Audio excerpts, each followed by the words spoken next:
इस्तेमाल करते हैं। ये ही नहीं, कई घरों में तो सीढ़ियों के नीचे शू रैक भी बनवा लेते हैं। वास्तुशास्त्र के हिसाब से सीढ़ियों के नीचे जूते चप्पल रखने से आपकी तरक्की के मार्ग में अड़चने तो आती ही हैं, साथ ही आर्थिक स्थिति पर भी बुरा असर पड़ता है। अगर आप सीढ़ियों के नीचे पानी का नल या वॉश बेसिन लगवा रहे हैं, तो इस बात का हमेशा ध्यान रखें कि बेकार में पानी न बहे। ऐसा होने से पैसा कभी भी घर में नहीं रुकेगा। वास्तुशास्त्र के अनुसार कभी भी सीढ़ियों के नीचे कूड़ेदान नहीं रखना चाहिए। ऐसा करने से भारी दोष लगता है और घर में बीमारियों पर बहुत पैसे खर्च होते हैं। जिन घरों में बाथरूम और किचन सीढ़ियों के नीचे होते हैं, वास्तु के अनुसार ऐसा होना आपकी हानि का कारण बन सकता है। किचन का सीढ़ियों के नीचे होने से घर से बरकत चले जाती है। माना जाता है ऐसी रसोई में शुद्धता नहीं रहती। शास्त्रों के अनुसार माँ लक्ष्मी का एक रूप अन्न भी माना जाता है, और जिन घरों में अन्न सीढ़ियों के नीचे बनता वहां से माँ लक्ष्मी रूठ जाती है और ऐसे घरों में कभी धन नहीं टिकता। तो वहीं बाथरूम का सीढ़ियों के नीचे होने से परिवार में कोई न कोई बीमार रहता है। जी हाँ दोस्तों, तो वहीं कई बार लोग सीढ़ियों के नीचे परिवार की तस्वीर लगा लेते हैं। ऐसा करने से परिवार के सदस्यों के बीच मतभेद बढ़ने लगता है। वास्तुशास्त्र के अनुसार घर में एक्स्ट्रा पड़ा हुआ या फालतू सामान, कबाड़ आदि को सीढ़ियों के नीचे नहीं रखना चाहिए। ऐसा होने से घर में आर्थिक तंगी आती है और नकारात्मक ऊर्जा का वास होता है।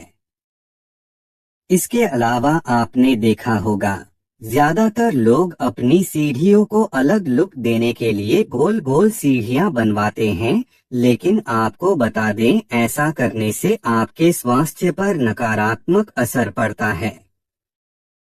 वास्तु के अनुसार जिन घरों में लकड़ी की टूटी हुई सीढ़ी होती है, वहां नकारात्मकता का प्रभाव होता है। वास्तुशास्त्र के अनुसार घर में सीढ़ी बनाने के लिए सबसे अच्छी दिशा दक्षिण पश्चिम दिशा मानी जाती है। इसके अलावा पूर्व से पश्चिम की ओर जाती हुई सीढ़ी बनवा सकते हैं। न रखें ये चीजें। सीढ़ियों के नीचे रसोई घर, शौचालय और मंदिर नहीं होना चाहिए। माना जाता है कि इससे परिवार के लोगों को कई तरह की परेशानियों का सामना करना पड़ सकता है। इसके अलावा स्टोर रूम भी बनाना चाहिए। अगर आप आर्थिक संकट का सामना कर रहे हैं, तो इसका एक कारण सीढ़ियों के नीचे रखे जूते चप्पल भी हो सकते हैं। इसलिए ऐसी गलती आप भूलकर भी न करें। आप इस बात का भी विशेष ध्यान रखें कि सीढ़ियों के नीचे की खुली जगह होनी चाहिए।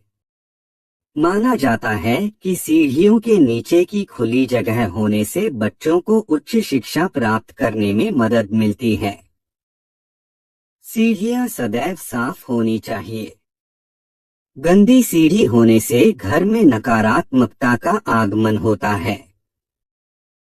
ये है सही दिशा। जी हाँ दोस्तों, वास्तुशास्त्र के अनुसार सीढ़ियां बनवाने के लिए दक्षिण पश्चिम दिशा शुभ होती है।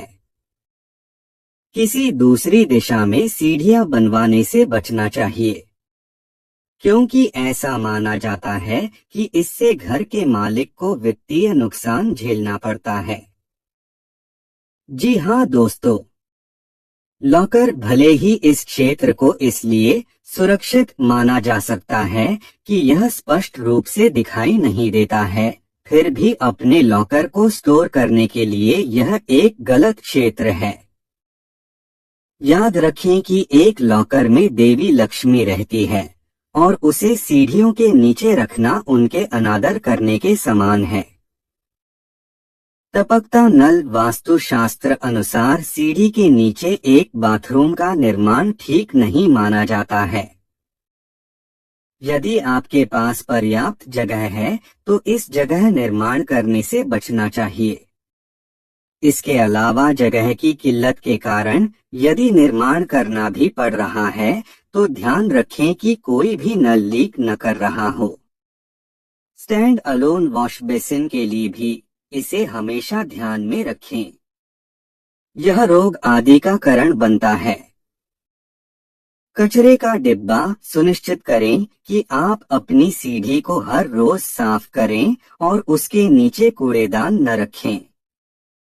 कूड़ेदान को न केवल कीटाणुओं का अग्रदूत कहा जाता है बल्कि यह घर में नकारात्मकता भी लाता है।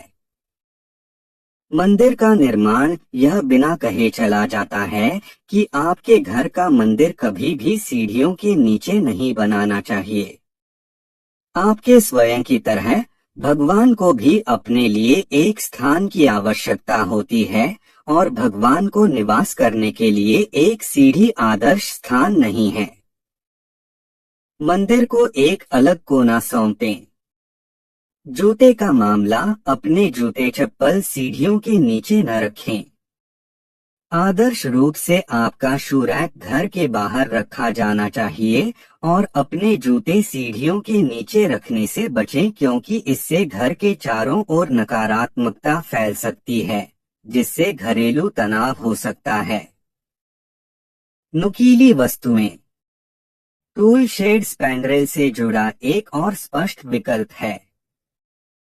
ऊर्जा विज्ञान के अनुसार चाकू, कैंची या औजार जैसी नुकीली वस्तुएं नकारात्मक ऊर्जा क्षेत्र बना सकती हैं। वास्तु के अनुसार यह अनजाने में स्वास्थ्य और वित्तीय समस्याओं का कारण बन सकता है। दर्पण। दर्पण ऊर्जा को परावर्तित करते हैं। श्रीवास्तव कहते हैं, सीढ़ियों के नीचे दर्पण रखने से घर में प्रवेश करने वाली सकारात्मक ऊर्जा वापस परावर्तित हो सकती है जिससे वास्तु असंतुलन हो सकता है। दर्पण न केवल परावर्तित करते हैं बल्कि ऊर्जा को बढ़ाते भी हैं। सीढ़ियों के नीचे रखा दर्पण रहने की जगह में नकारात्मक ऊर्जा को परावर्तित कर सकता है जिससे घर की शांति और सद्भाव में बाधा उत्पन्न हो सकती है। गहरा भारी फर्नीचर।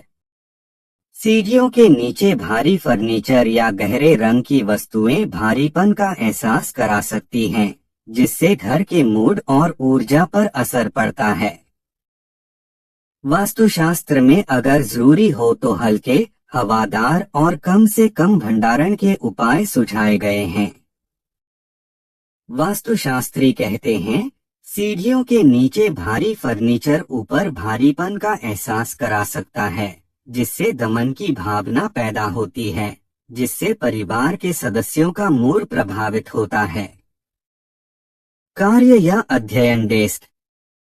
रचनात्मकता और उत्पादकता को प्रोत्साहित करने के लिए कार्य या अध्ययन क्षेत्रों को खुले, अच्छी तरह से रोशनी वाले स्थानों की आवश्यकता होती है। सीढ़ियों के नीचे डेस्क रखने से व्यक्तिगत और व्यावसायिक विकास में एकाग्रता की कमी और ठहराव हो सकता है।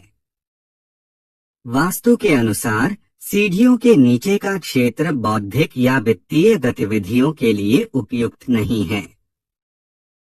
यहाँ वर्कस्टेशन या स्टडी डेस्क रखने से एकाग्रता और उत्पादकता में बाधा आ सकती है। भुगतने पड़ सकते हैं कई गंभीर परिणाम।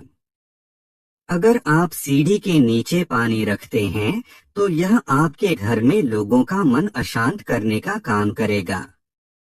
पानी का सीधा संपर्क चांद से होता है। इन दोनों की युति काफी अशुभ मानी जाती है। वहीं अगर सीढ़ी के नीचे किचन बनाते हैं तो यह तो और भी अशुभ है। इससे घर में कभी भी सुख शांति नहीं रहती। घर में हमेशा कलह होती रहती है। साथ ही आगे बताया कि सीढ़ी के नीचे कई बार लोग जूता स्टैंड भी रखते हैं। ऐसा करने से मंगल खराब होता है और जब मंगल खराब होगा तो हमेशा घर में वाद विवाद